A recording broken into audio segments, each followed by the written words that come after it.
Welcome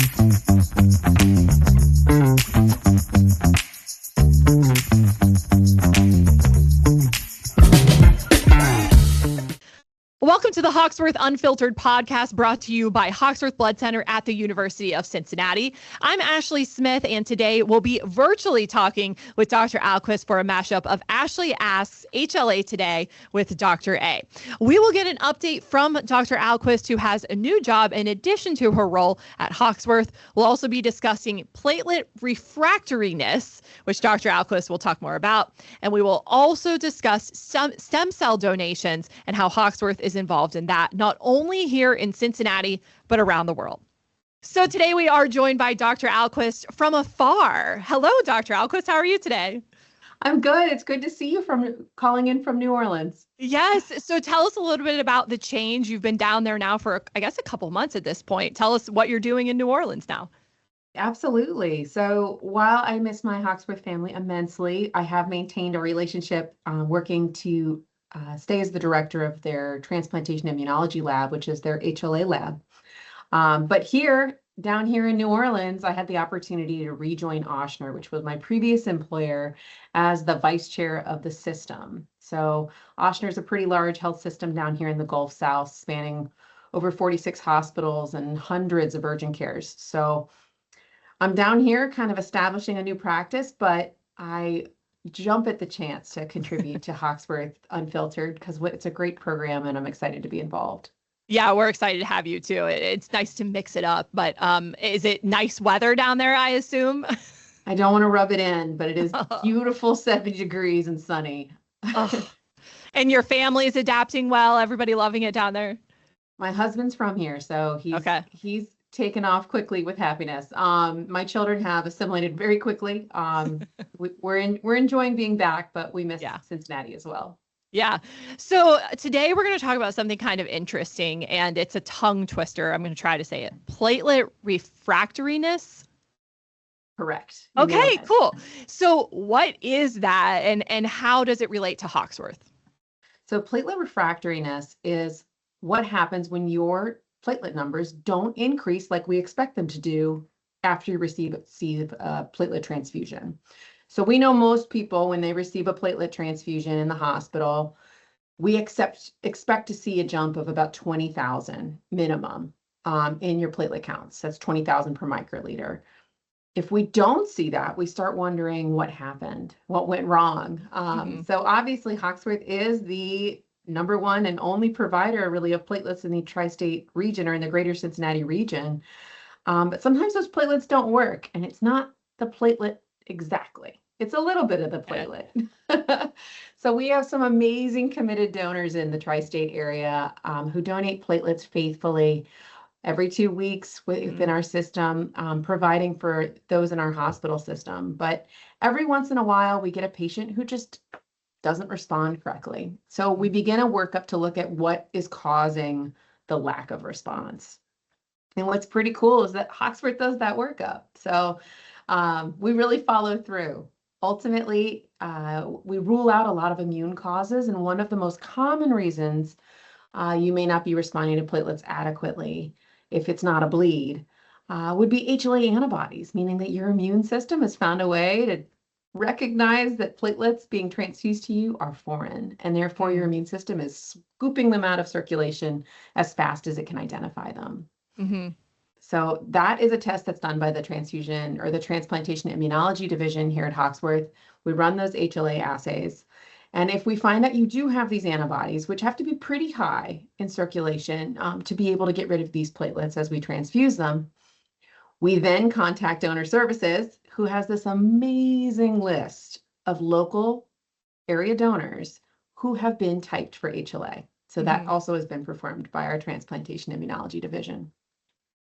That typing never changes unless you have a bone marrow transplant. So if you are a frequent platelet donor and you have been HLA typed, that's your genetic fingerprint.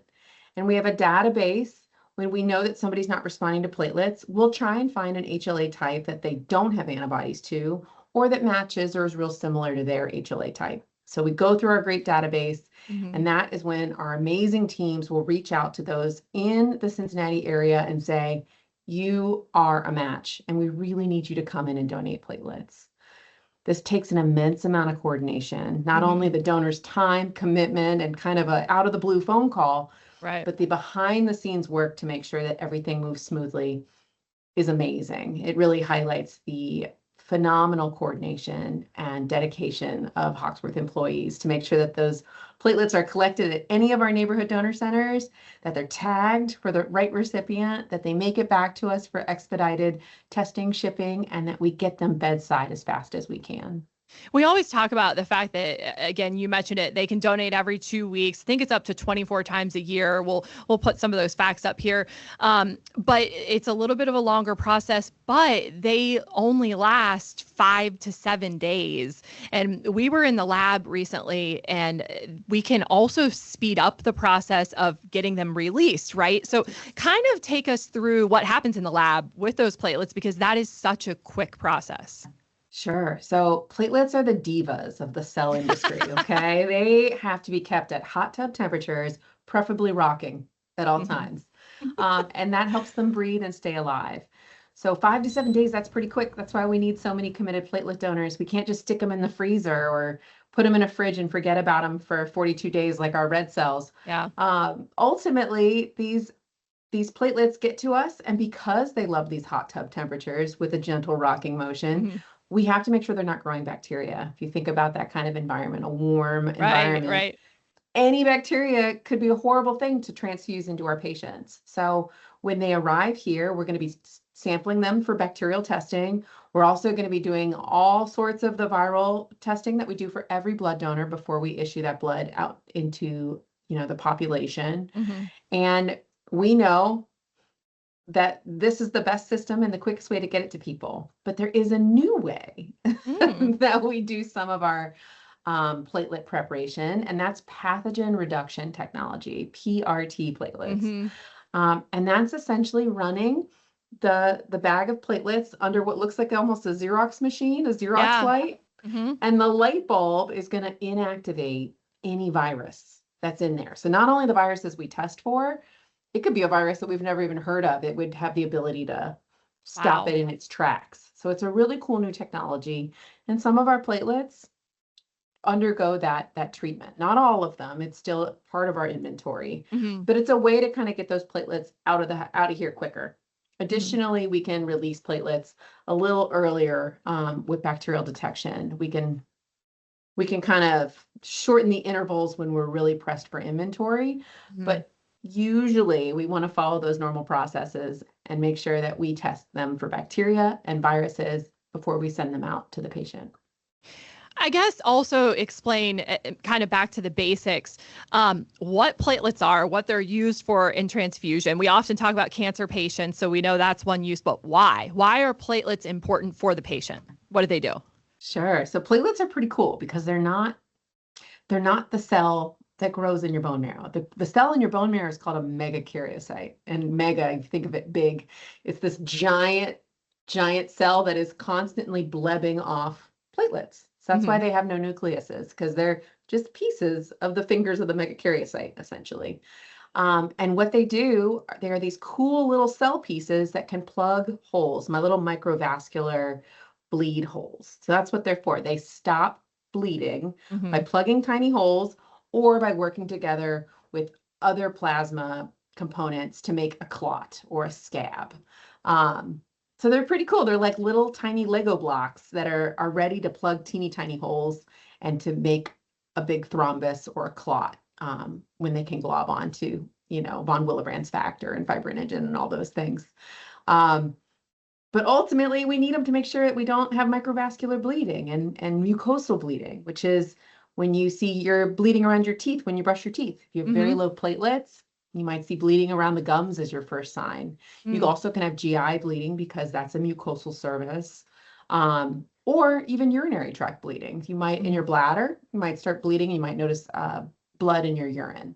These are all symptoms of having low platelets.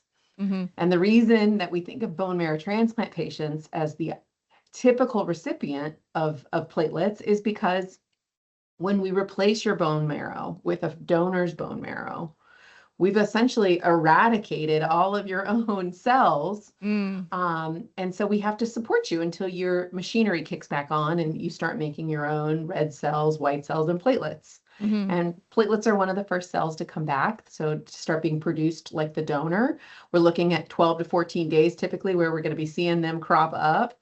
But in that period where you don't have functioning platelet production, Hoxworth or, our amazing Cincinnati donors are going to be donating those cells so that we can support people until their own machinery kicks back in. And then in a healthy person, like a platelet donor, for example, those regenerate pretty quickly. We can get a platelet donor every 2 weeks, but whole blood, it's every 56 days. So why is it a shorter period for the donor as well? So we see platelet recover really in 2 to 3 days, but because we're taking a big old apheresis bag of platelets when we get some from a donor, we want to make sure that you have full time for recovery because we never want to put our donors at risk of easy bruising or bleeding. So we give you 2 weeks for your body to crank out a whole lot more and get your numbers back to where they were when you donated, just for extra safety. We always talk about like the platelet count. I guess internally we kind of talk about that. And I guess for an ideal platelet donor, you want it, above 150 maybe, into the 200-300s, 4 or 5? She's like, price is right. Higher. The more the merrier. Yeah.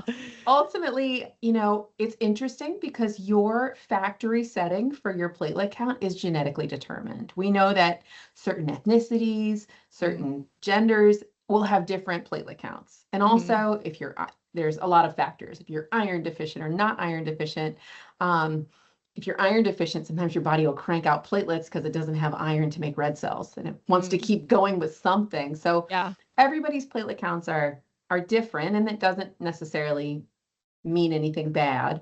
But ultimately, we always want to make sure that you get back to your factory setting before you return to donate. Okay. Yeah, that's really interesting because I'm a platelet donor and I had my blood work at my doctor recently and it was the same number that Hoxworth says my platelet count is. I was like, oh, so I guess I'm pretty even. Like I must always get back to that number, which is good, obviously. Another kind of interesting donation that we do through Hoxworth, but it's also with a national organization, is stem cell donation. And this is something that, it's not like at our donor centers every day there's going to be a platelet donor, but stem cells, it's kind of rare. We like every once in a while, one of those will want to share their story with us. And we're so excited about that. But this is a much longer process. You can't do it very often. So I guess kind of explain that to us as well and what Hoxworth's role is in stem cell donation. Sure. So Hoxworth is so lucky to be paired with the National Marrow Donor Project, known as the NMDP. We have this great apheresis team in the Hoxworth building on the 3rd floor, and ultimately healthy donors are selected from a registry. The registry is something you have to decide to join. You can join between the ages of 18 and 35, and you'll stay on it until you're 61. And ultimately, when somebody comes along and needs a bone marrow transplant and they don't have a good option for a related donor, they're going to search the registry to see if they can find a good match, a good HLA match. So these registries are amazing, and they cross continents. We may sometimes collect donors for far-flung recipients on the other side of the U.S. or the other side of the world. Right. That's pretty routine. We get, I would say, in the apheresis unit at Hoxworth, we probably do 2 to 3 stem cell collections a week, maybe more. Sometimes it's feast or famine, but we love those healthy donors coming in. We try to keep them as comfortable as possible through their long day donation. But at the end of the day, we package up that beautiful bag of cells with the help of our cell therapy division and send it to whatever program is waiting, be it here, Europe, Australia. We make sure it gets there safe and sound.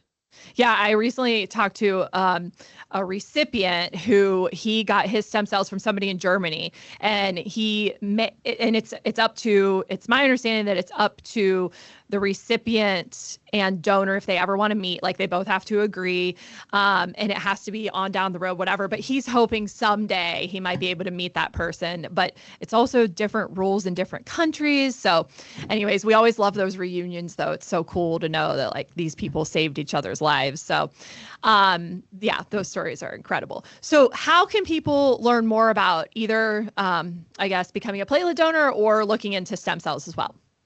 So if you are a dedicated platelet donor and you're interested in joining our HLA typed registry, I would encourage you to reach out at your neighborhood donor center to express your interest. We don't do HLA typing as a one-off. We typically do them in cohorts. And in fact, Dr. O, I think, spoke on this podcast recently about a big batch that we just did to add to our dedicated HLA typed platelet donors. But if we know you're interested, then that's something we can probably keep you on a list for the next go round to keep those lists current and capable of supplying all the needs in the area. If you want to be a stem cell donor, you want to reach out to NMDP, and they've got a very clear process by which you become a registered donor. Just because you're on the registry doesn't mean you're going to get the phone call, but what an amazing commitment to be even added to that list, whether or not you're ever contacted. And that's it for today's episode of Hoxworth Unfiltered. Thanks for spending a few minutes with us. If you learned something new today, share this episode with a friend, leave us a review, or hit that follow button so you never miss an update. Until next time, stay curious, save lives, and keep it unfiltered.